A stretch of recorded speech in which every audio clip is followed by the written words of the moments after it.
what should people think about right now when it comes to money? Yeah. Well, first, I think you got to be honest about the fact that it's hard out there and that it's real. Like all the things that you're feeling about money and finance right now are real. Wages have been the same, really, since, you and I were born.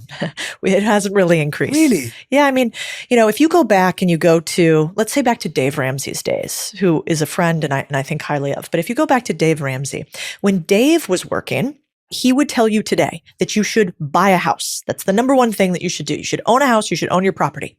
Well, the problem with that today is that our wages have increased 2x in his lifetime, but housing prices, well, they've increased by 9x in his lifetime. And so you cannot really afford the same things that the previous generation thought of as totally normal. And so their construct might not work for our generation. So one, I think it's important to realize that it is hard out there. Second, though, is I think we got to go back to what Warren Buffett says, which is be fearful when others are greedy and greedy when others are fearful. And it's really hard to do. It hurts in our gut. But today, all around us, things are starting to go on sale. And what we have to try to do is figure out during this time period, how can I start to get a little piece of it? Housing prices in Austin are down 30%. This is really just since I bought a house a year ago. And so there is actually sales happening all around us. And I think we got to be prepared for it. But before we can buy things, we got to have enough money to do it. And we got to kind of know a little bit about money in order to make more of it. So I think we should talk about too. Yes, it's hard right now. Yes, things are on sale. You are not crazy, but you can make money in any market. And one of my favorite quotes from Baron Rothschild, one of the richest guys in the world, creator of industry in the US, is buy when there's blood in the streets, even and especially when the blood is your own. And so that is a hard visual way to realize that actually real money is made when the market feels tough. Yeah. So actually right now, even though the market is tough, we shouldn't be discouraged and waiting for the market to be good. This should be the time that we actually double down and listen to your advice. Yeah, I mean, I was looking at an NFT yesterday that was sold for $60 million in the height of the NFT land. It is worth $19,000 today. $60 million to $19,000. It felt good during that time, didn't it? Everybody was like, we're making money. We've got all this extra stuff. But what actually happened is we bought things at overpriced assets, and now we're left with assets that are underpriced. The opposite happens in this market. And so right now is the time, I think, to put up your little spidey sense and start saying, well, everybody else is panicking. Where can I start to make some smart moves? Because there's always money and opportunities, but definitely you want to buy when things are on sale. Should people even be dreaming or thinking about wanting to own a home anymore? I think that owning a home as an investment right now today is mathematically not a smart decision. For the first time in my lifetime, the numbers say that homes today, well, you have an interest rate of 5 to 8%. You have a 3 million home shortage in the US. You have flat wages and you have this increase of home prices. The math just isn't mathing. And so today, I don't think you should feel like you're not an adult. You don't live the American dream. You're a failure if you don't buy a house. You might actually just be really financially intelligent. Rent and go negotiate your rent prices right now, by the way, because there's a lot of excess in the market and they want to keep you.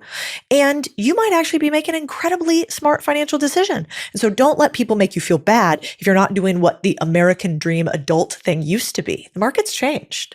Yeah, you've already shared some really powerful advice for right now. Like even the idea that now's a great time to go and negotiate your rent. Now's a great time to go and think about finding places to potentially purchase property if you are. Yep. What should be people thinking about doing right now when it comes to making money that you couldn't have been doing a year ago that's very different now? Yeah, it's a great question. Well, first, what I would think about today is I think you got to first understand some baseline financial literacy. And you and I were talking about this. They say the average American reads at a 6th grade reading level. They say the average American actually understands finances at about a high school level. So we're taught, and you remember this in high school, we're taught all the way up to budgeting. Like back in our day, probably the kids don't do it this way anymore, but you used to have checkbooks. Right now, everybody knows how old I was, and you have to balance your checkbook. And how do you do that? A little ledger. That's actually where we're capped.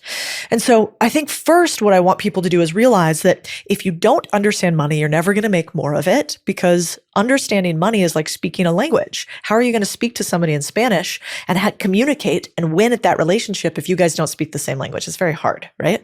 So I want people to speak the language of money. So I think about this in like small ways. Let me tell you like one way to know if you're financially literate today. One way might be, do you really understand the difference between debit and credit cards and why you should really never be using debit cards? Everybody talks these days about how credit cards are bad, right? Well, credit cards are bad if you don't pay off your payment every single month, if you allow big interest rates to stockpile, and if you use it as I want things as opposed to I need things. Credit cards are bad. But debit cards are actually worse. They don't allow you to build credit, and credit, good credit in this country, is the underpinning of wealth. Debit cards do not allow that. They also don't give you any points or perks or cash back. And then you're less protected actually with a debit card. So if somebody steals your debit card and goes and charges things, the bank goes, I don't know, that's your money. Don't really care. If you go and you charge a bunch of things on your credit card and there's fraud, what do? 2 clicks, they erase it, right? They ship you a new card. And so I think this generation was so tormented by credit is bad, debt is bad, don't have it. Well, the people who are the richest in the world, they all have some debt, just good debt as opposed to bad debt. So where I want you guys to start is actually before you even think of making more money, let's understand the language of money, right? I'm so glad we're starting there. It's brilliant. And I had personal experience of this. So I grew up in London where it's not the same setup. Yeah. It's similar, but it's not exactly the same.